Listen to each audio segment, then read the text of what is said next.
majiteľia popisovali, že psík veľmi ťažko chodí, nechce vyskočiť, jednoducho pri svorke s ostatnými psami je ten najpomalší a pritom je to mladý pes, mal by byť aktívny.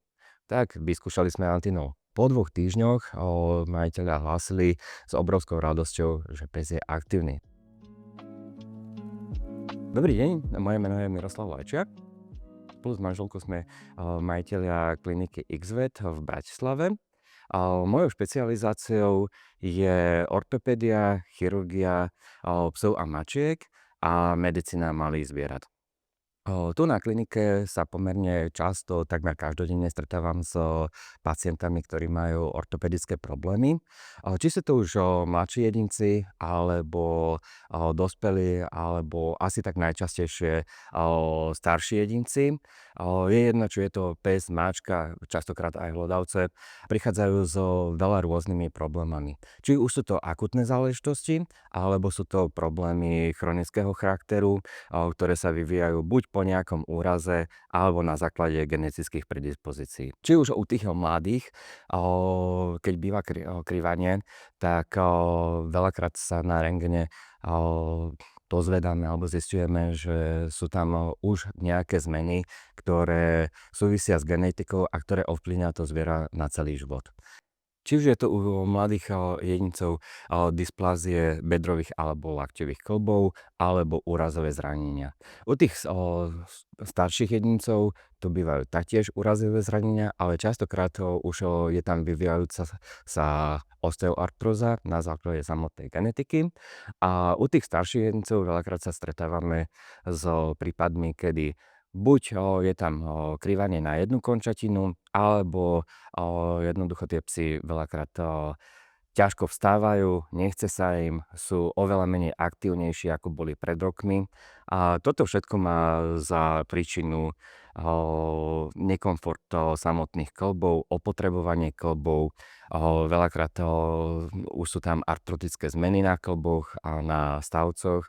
Na terapiu týchto artrotických problémov máme množstvo možností, ako to riešiť. Sám mám vytvorenú škálu rôznych prípravkov podľa závažnosti stavu, či už kĺbová výživa, alebo lieky proti bolesti už slabšieho alebo silnejšieho charakteru. Osobne najradšej fungujem takým spôsobom, že začínam na liekoch, ktoré sú pre organizmus neškodné, ktoré sú na prírodnej báze, a potom podľa stavu už ich stupňujem. Ale čím dlhšie je pacient na niečom prirodzenom, tak pre ten jeho organizmus je to lepšie. Lebo tie lieky proti bolesti veľakrát majú negatívny účinok na organizmus, či na samotnú pečeň, alebo na samotné obličky, alebo na mozog.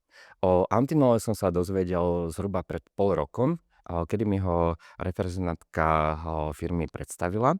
Je to doplnok výživy, ktorý je založený na nenasýtených mastných kyselín. Je to v podstate na prírodnej báze. Sú to výťažky a oleje z novozelandských lastúrnikov, ktoré vlastne pre organizmus vplývajú blahodárne. Hlavne sťahujú zápal z organizmu. Keďže sú to tuky, tak pozitívne ovplyvňujú aj kognitívne funkcie a tým aj samotný mozog.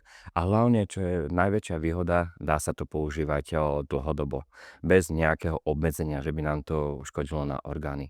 Čo sa týka samotného antinolu, sám som na úvod bol taký, že či to vyskúšať, ale vzhľadom k tomu, že je to na prírodnej báze, tak viem, že organizmus tým neuškodím.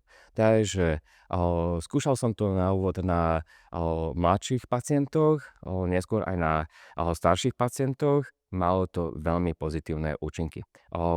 Skúšal som to napríklad na mladom ročnom psíkovi, ktorý má už teraz artrotické zmeny na lakťových kĺboch. Majiteľia popisovali, že psík veľmi ťažko chodí, nechce vyskočiť, jednoducho pri svorke s ostatnými psami je ten najpomalší a pritom je to mladý pes, mal by byť aktívny.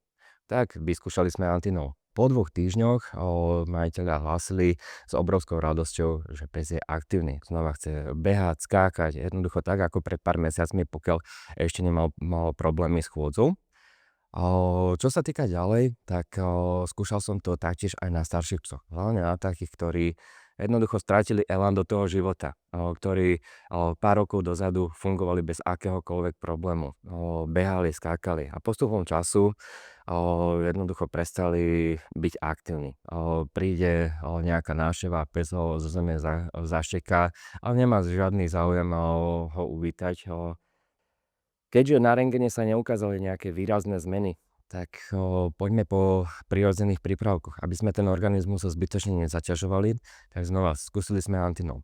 Antinom funguje trošičku inak ako lieky proti bolesti. Antinom v podstate potrebuje pár dní, zhruba nejaké 2-3 týždne, pokiaľ začne reálne účinkovať. Nejako lieky proti bolesti, ktoré majú jednak krátkodobý efekt, ale jedno účinkuje rýchlejšie, ale pre ten organizmus je to trošku záťaž.